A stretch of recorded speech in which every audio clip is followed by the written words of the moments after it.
Hello and welcome back to Buckle Up. I'm Harry King and this is a Kia EV6 and I'm going to find out if it's any good. Okay, so we'll start as usual here at the front. You've got your new Kia badge, KN. You've got this grille here, which isn't really a grille, but I do want to mention that this hasn't put in a front light bar, which so many electric cars do have a front light bar now. So weirdly, I think this is slightly more unique for not having a front light bar, which 2 years ago would have been preposterous. You've got this lower grille, obviously all your radar stuff down there. Now, under here, being an electric car, there is actually a frunk. There's no swift or smooth way of opening it. You still have to open it like a normal bonnet. And there is a reason for that. Because when you actually open it up, it's tiny. You couldn't even actually fit a charging cable in it, really. So it's there, it's definitely there. And that's all I have to say on the matter. What's the side like? Round here, you can see that the bonnet is actually a lovely clamshell, very premium. We've got these big 19-inch alloy wheels with aero-style alloys on them. You've got Dame Edna Everidge's spectacles as wing mirrors, for some reason. And then you've got sleek, smooth, flush to the car door handles that you have to push in at the front with your finger and then you can open the door, which is fine if you've got big hands, but my wife has to use both her hands to open that, and it just slightly ruins the elegance of the whole having a smooth door handle thing. Round here, you've got a charge port, which if I press, might open. Look, there you go. And then round the back, as usual, you will find the badging for the vehicle. So you've got another big Kia badge, you've got your trim level badge, GT line, which is mid-spec, and obviously your model badge. You've got a light bar, unlike at the front, which is also kind of a ducktail spoiler.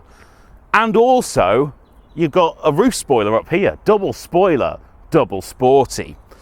You've also got your Kia 7-year warranty, good stuff. And you've got, I mean, just the rear lights in general, and then the way there's this bright work that comes up with a texture, and then it's also mirrors the light bar. It all looks really good, I think.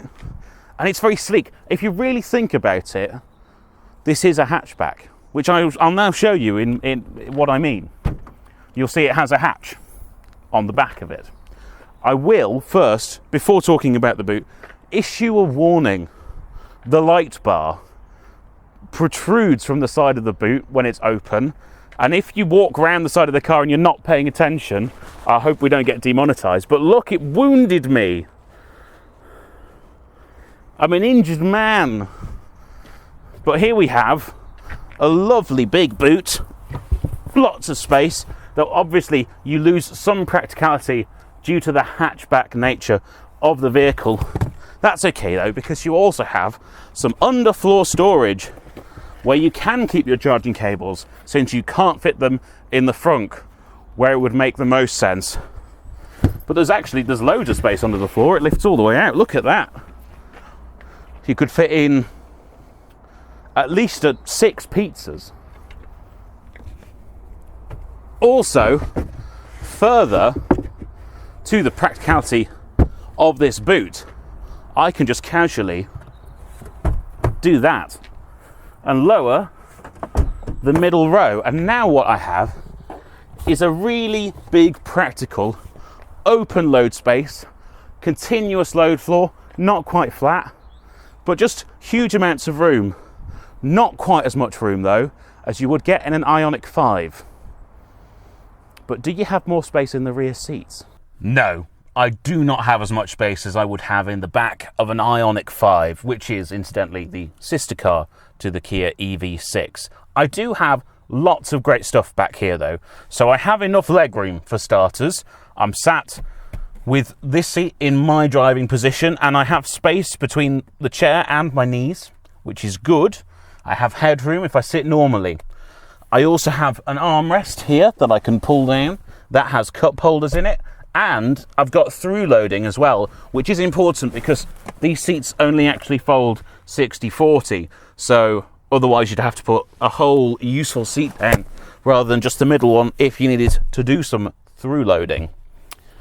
I'm going to talk about some of the downsides now, though. So, under this car, there is a great big battery, which means that my feet are elevated somewhat compared to a normal car, and I have actually quite a lot of space between the bottom of my legs and the seat, which wouldn't be that comfortable. And unfortunately, when I'm driving, I have this front seat lowered all the way down, which means I can't get my feet under the seat in front, so it feels all a bit hunched over. One last downside, they've not put any kind of intelligent engineering in regards to seat folding and seat belts. So when you fold these seats up or down, this gets trapped behind the seat, which Kia do very well in their smaller crossovers, but for some reason they've forgotten about in their £50,000 flagship electric vehicle. You do get reclining seats though, so I can recline back like this if I wanted to. Of course, I'm then very short on headroom. And you get aircon here at the side, like you used to get in a Volvo, and you get a power port here on the side of the front seat. It's a USB-C. You get nothing in the back of the center console though, because it's been placed elsewhere. You get business class style seat back pockets, and you get lovely perforated sports suede style seats with white finishing and then a kind of black section in the center. But it's just a bit more interesting and pleasant than a plain black leather / pleather seat. You also, your headrests are ET's head, which is fun. It's nice, but the Ioniq 5 puts it to shame a little bit. Let's see what it's like in the front. Okay, here in the front, I think I do actually prefer this to the Ioniq, or potentially any other electric car cockpit I can think of, because it's got a great sense of space in here. It's a nice broad cabin, but unlike the Ioniq, I've got this plinth here that kind of hems me in and puts me in a cockpit, and all my controls are here, and it all feels very driver oriented, which I like in a car, including the power button for the car is kind of directly staring me in the face.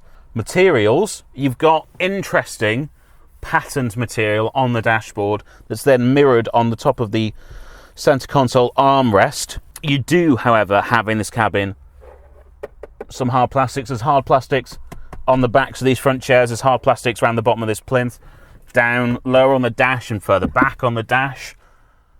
It's not really a problem for me. It's not anywhere you'd be touching regularly, but maybe you're weird like Jasper and you can't accept hard plastics in a premium car.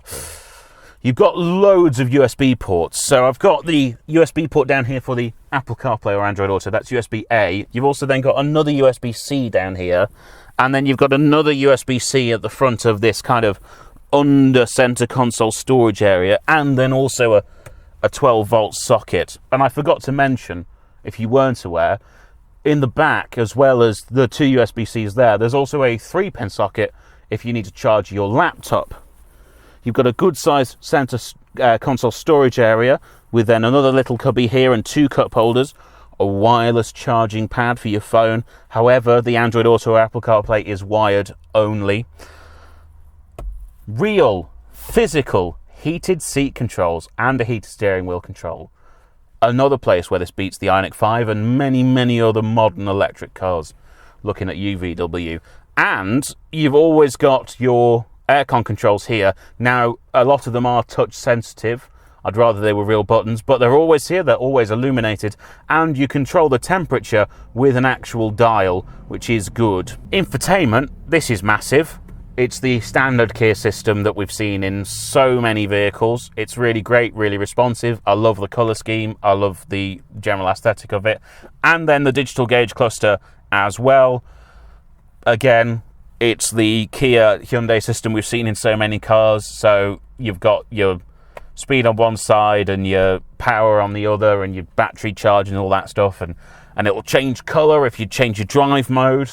This has 3 drive modes, normal, eco and sport, which is my favourite. And again, the seats have this perforated sports suede on it, which feels nice and sporty, but with the white finish around the outside to lift the cabin. Speaking of lifting the cabin, it's all full of lights, so at night you feel like you're driving a spaceship. But also a really, really steeply raked windscreen. It's like the windscreen from a sports coupe rather than a family hatchback / crossover thing.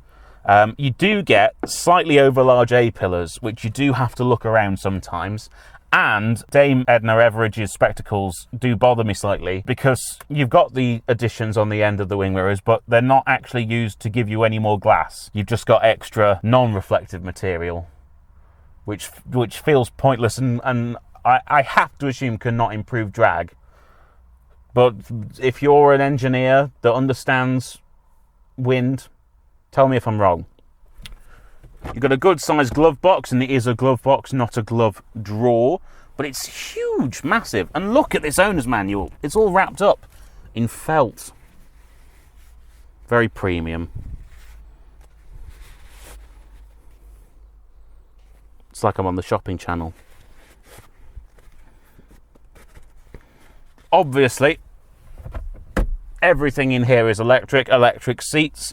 I've got auto wipers, auto headlights, everything's on this steering wheel, all of the smart cruise stuff. But now I'm talking about that, why don't we talk about it while we're driving?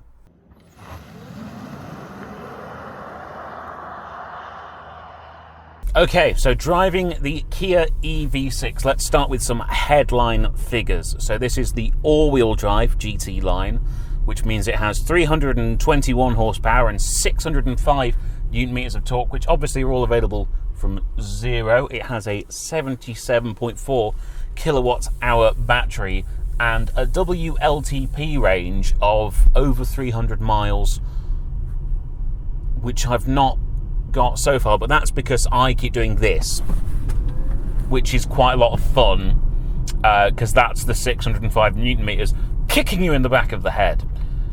So it's got driving modes. That was sport that I just flicked into there.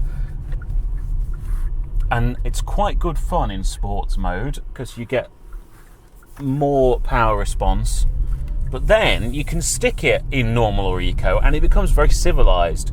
And you don't have to always constantly use the full 320 horsepower.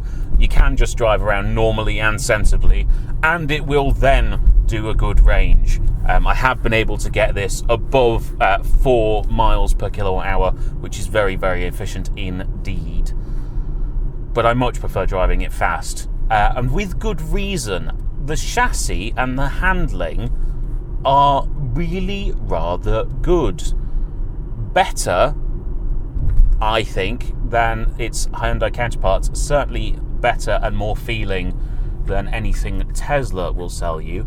I'll just go the whole way around this roundabout because the grip really is, it's very impressive indeed. And it's a big, heavy vehicle, but you can really sling it through a corner. And then you've got the power response out the other side. Now, the only downsides are the input controls are still quite electric vehicle-y, so there's not the most feeling from the steering. There's a surprising amount of feel, but not as much as I would want, and it's very light, and the pedal weights are very light, which is fine. It's lacking that little bit of engagement, but it is still enjoyable to drive. And a lot of electric cars are a bit point and click, and there's just a bit more something to this one. I think Kia are quite good at doing that though. In terms of interior comfort and refinement, it's beautifully quiet. It has lovely suspension. The seats are very comfortable. I don't have cooled seats, unfortunately, on this specification, but the aircon is blasting. It's working well. This version is fitted with the heat pump. Now, that's an extra £900, but it's a £900 I would definitely spend in this country because it makes it so much more efficient in the wintertime when you need the heater on. You do have heated seats though and a heated steering wheel, so that will help you be more efficient in cooler weather, as efficient as you can be anyway while still being safe. And the interior doesn't rattle, everything's screwed together properly. It's a very nice, very premium place to be. I think on interior, quality and fit and finish maybe, the Hyundai might have it, but it's better than a Tesla. I prefer this styling to BMWs. I prefer this styling to just about anything. These lights at night, I love them, the way they light up and light the cabin. It creates this really special atmosphere. And it's a really enjoyable climbing into this car and going somewhere. Now, you've got all of your normal tech stuff, so I will pop on now the cruise control and the auto steering. I'll set that to 60 miles an hour. So that's now following the car in front of us, doing 49 miles an hour, and it's steering for me there. Don't know if you can see that. There we go. There, that's the car steering. So that all works as normal, as we expect on a Kia. It's not bouncing around in the lane. It can work in quite exceptional conditions. I am just on an A road now with slightly poorly painted lines, and it's managing. On the motorway, it's almost flawless though. I've got regen. You can actually do one pedal driving in this car if you so wish, but I just have it set to maximum normal regen currently. And what's really nice is, even though this is all-wheel drive, if you're really pushing it, it's still a little bit playful. So if you're slightly overeager in a corner, it shuffles out from the back end rather than kind of doing draggy understeer like an Audi might. I like that. They didn't need to engineer that in, but it shows that they care about keen drivers. And I like a car company that cares about keen drivers, because I'm a keen driver. It's self-interest, I know. Downsides, you do not have a rear wiper. Boo. So, when you've got mud or road salt on the roads, as you do in this country and many other places in the world, that's going to be there until you get out and deal with it with a cloth. Same thing with the reversing camera. It's just down on the bottom of the boot. It'll get dirty over time. You'll have to clean it. These are small inconveniences. I do think the visibility in this car, you might be surprised by some elements of it. That is so far off where it was aimed. These A-pillars are huge, and both the front and rear screens are very steeply raked, to the extent that you have less visibility than you might be expecting. It's more like a coupe, honestly, than like driving a family hatchback. You do have alright sized door mirrors, but again, because of the visibility issue, I then become irritated that the door mirrors have an extra section of plastic on them that is doing nothing for me. I would rather have more glass. But I get it, it's styling. I just would rather have function over form. You've really just got to love electric car response and performance, the way you can just dart out at a roundabout, in traffic, round town, ideal. Love that. And 600 newton meters of torque from 0 RPM. If you've not been in an electric car, it just feels great every time. Being pressed back into your seat, it's like being on a roller coaster. It is a wide car. It's over 2 meters wide. So while you can dart out at the roundabout around town, you might struggle to get it parked in a tighter multi-storey car park or on a tight street. I've not struggled this week, though, to park it on my driveway. I've very much enjoyed having it there. And with that being said, it's probably time to go back and do a conclusion.